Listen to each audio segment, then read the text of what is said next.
Na indústria dos animes, poucos nomes esperam tanto respeito quanto da Ufotable. Enquanto estúdios como Mappa e Bones apostam em volume e diversidade, a Ufotable escolheu um caminho diferente, a perfeição técnica absoluta. Ela é conhecida por entregar o impossível, obras que parecem filme em cada episódio, animações tão detalhadas que parecem ultrapassar os limites da televisão. De Fate Zero a Demon Slayer, o estúdio se tornou símbolo de qualidade, inovação e disciplina. Mas por trás do brilho das espadas de Tanjiro e das explosões mágicas da série Fate, há uma história de obstinação, trabalho exaustivo e uma filosofia quase obsessiva por qualidade. Hoje vamos mergulhar na história da Ufotable, o estúdio que transformou o perfeccionismo em arte. Eu sou o Lucas e esse é mais um vídeo do quadro A História por Trás do Estúdio. E antes de continuarmos, já deixa seu like para apoiar o canal e se inscreva para não perder os próximos vídeos desse quadro. Então bora começar! A Ufotable foi fundada em outubro de 2000 por Ricardo Kondo, um produtor e diretor que já havia trabalhado na TMS e na Teleco Animation Film. Desde o início, Kondo queria algo diferente, um estúdio pequeno onde os artistas controlassem cada etapa do processo sem depender de terceirização. E na época, a maioria dos estúdios japoneses seguia o modelo tradicional, animadores mal pagos, subcontratação em massa e prazos quase impossíveis. E Kondo queria quebrar esse ciclo. Ele começou com um grupo de cerca de 10 pessoas em um pequeno escritório em Suginami, Tóquio. E a filosofia era simples: se formos fazer, vamos fazer direito. Se não pudermos fazer direito, não faremos. O primeiro projeto foi modesto, mas já mostrava um cuidado acima da média. Nos anos seguintes, o estúdio experimentou curtas e séries menores, até que um projeto mudou tudo. Em 2007, a Ufotable foi escolhida para adaptar Kara no Kyoukai, uma série de novelas escritas por Kinoko Nazu e ilustradas por Takashi Takeuchi, os mesmos criadores da Type Moon. Foi a primeira colaboração entre os dois nomes, e também o primeiro passo da Ufotable em direção à imortalidade. Kara no Kyoukai não foi uma série de TV, foram 7 filmes lançados nos cinemas entre 2007 e 2009,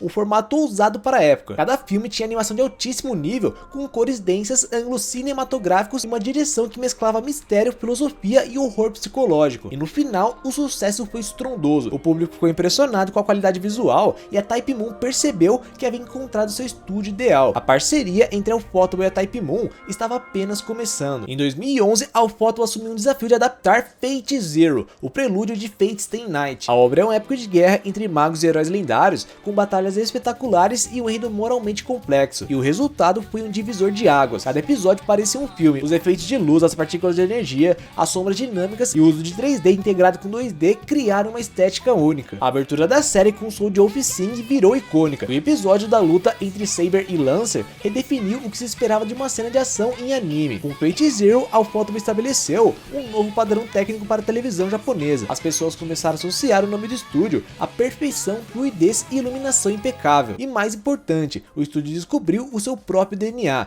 unir arte e tecnologia com uma obsessão quase religiosa por detalhe. Ricardo Kondo acreditava que a animação precisava ser tratada como cinema, nada de economizar em iluminação, ângulos ou texturas. Enquanto outros estúdios trabalhavam em regime de terceirização, a Ufotable investiu pesado em produção interna. Eles criaram sua própria equipe de CGI, de composição digital até de efeitos especiais. Isso permitiu uma integração entre camadas de animação que poucos estúdios conseguem replicar até hoje. Cada frame é tratado como pintura. Os reflexos na água, as partículas de poeira, o brilho dos olhos, tudo é calculado. O lema do estúdio é qualidade acima de tudo, e Kondo é conhecido por revisar pessoalmente storyboards, texturas e iluminação de várias produções. Mas claro, essa busca por perfeição tem um custo, prazos longos e orçamentos altíssimos. Mas diferente da Mappa, a Ufotable escolheu trabalhar pouco, porém com excelência. O próximo grande passo foi o anime de Fate Stay Night, que lançou em 2014. A Ufotable decidiu refazer a história clássica com o mesmo padrão visual de Fate Zero. O resultado foi mais um espetáculo. Cada luta, especialmente entre Archer e Shirou, foi uma aula de cinematografia animada. O uso de cores vibrantes e trilhas orquestrais fez da série um dos maiores sucessos da Type Moon. E em seguida veio Fate Stay Night Heaven's Feel, uma trilogia de filmes que foi lançada entre 2017 e 2020. Cada um arrecadou milhões nas bilheterias japonesas e consolidou o nome da Ufotable como o estúdio de cinema mais poderoso do Japão. A última parte da trilogia, Spring Song, foi tão aguardada que várias salas do Japão exibiram sessões simultâneas esgotadas por semanas. Enquanto muitos estúdios tentavam lançar o máximo possível, a Ufotable fazia o oposto. Demorava, mas entregava o impossível. Em 2019, a Ufotable lançou Kimetsu no Yaiba, conhecido mundialmente como Demon Slayer. O anime adaptou o mangá de Koyoharu Gotouge com um cuidado quase obsessivo. O primeiro episódio já mostrava tudo o que o estúdio podia oferecer: cenários desenhados à mão com iluminação 3D, texturas aquareladas e fluidez em cada golpe de espada. O episódio 19 se tornou proporcionou um dos momentos mais icônicos da história da animação moderna. A luta entre Tanjiro e Rui, acompanhado pela música Kamado Tanjiro no Uta, emocionou milhões de pessoas. A cena foi compartilhada incontáveis vezes nas redes sociais e levou o nome da Ufotable ao topo do mundo. Mas o auge veio em 2020 com Demon Slayer Mugen Train. O filme arrecadou mais de 500 milhões de dólares em bilheteria, tornando-se o filme japonês mais lucrativo de todos os tempos, superando até A Viagem de Chihiro. A Ufotable havia conquistado o mundo. O público ocidental, que muitas vezes ignorava os bastidores da indústria japonesa, agora conhecia o nome Ufotable como sinônimo de qualidade e espetáculo visual. Mas o que faz a Ufotable ser tão diferente? A resposta está em 3 pilares: controle total, cultura artesanal e tecnologia interna.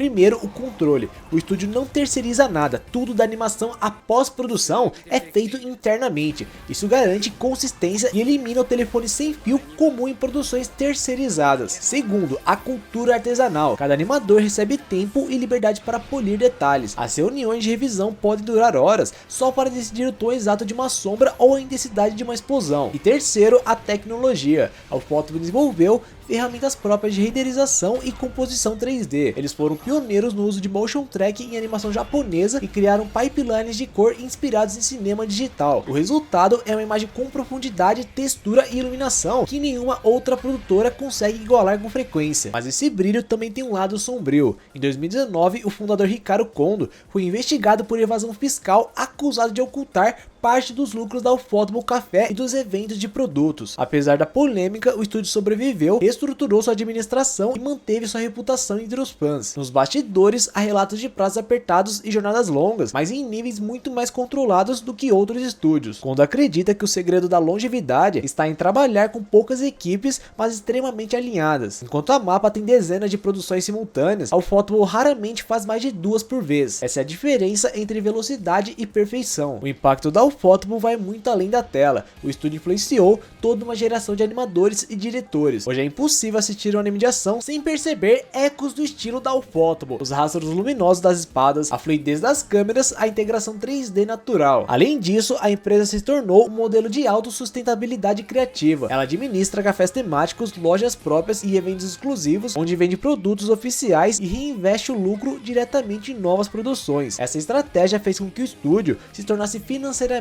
independente de comitês de produção, algo raríssimo no Japão. A Ufotable provou que é possível ser comercial sem abrir mão da integridade artística. Atualmente, a Ufotable trabalha na fase final de Demon Slayer, concluindo Castelo Infinito em formato de filmes, e há rumores de novos projetos da Type Moon. O estúdio também investe em novos talentos, abrindo programas de capacitação em animação 3D e composição digital. O futuro parece promissor, mas a pressão continua. Cada novo projeto precisa superar o anterior, e quando se atinge o topo, o maior desafio é permanecer nele. A história da Ufotable é, acima de tudo, a história de ideal. Um ideal de que a animação não precisa ser feita às pressas e que cada frame pode ser uma obra de arte. De Karana Kyoukai a Demon Slayer, o estúdio construiu um legado de excelência técnica e emoção pura. Mas seu maior feito foi mostrar ao mundo que o anime pode ser tão grandioso quanto o cinema e tão emocional quanto qualquer arte humana. A Ufotable não produz apenas animes, ela produz experiências visuais e emocionais que marcam gerações. E agora eu quero saber qual é a sua obra favorita da Ufotable e se você acha que o estúdio ainda pode se superar depois de Demon Slayer. Deixe nos comentários e diga qual estúdio você quer ver no próximo episódio da série. Eu sou o Lucas e essa foi a história por trás do estúdio Ufotable, a arte do perfeccionismo.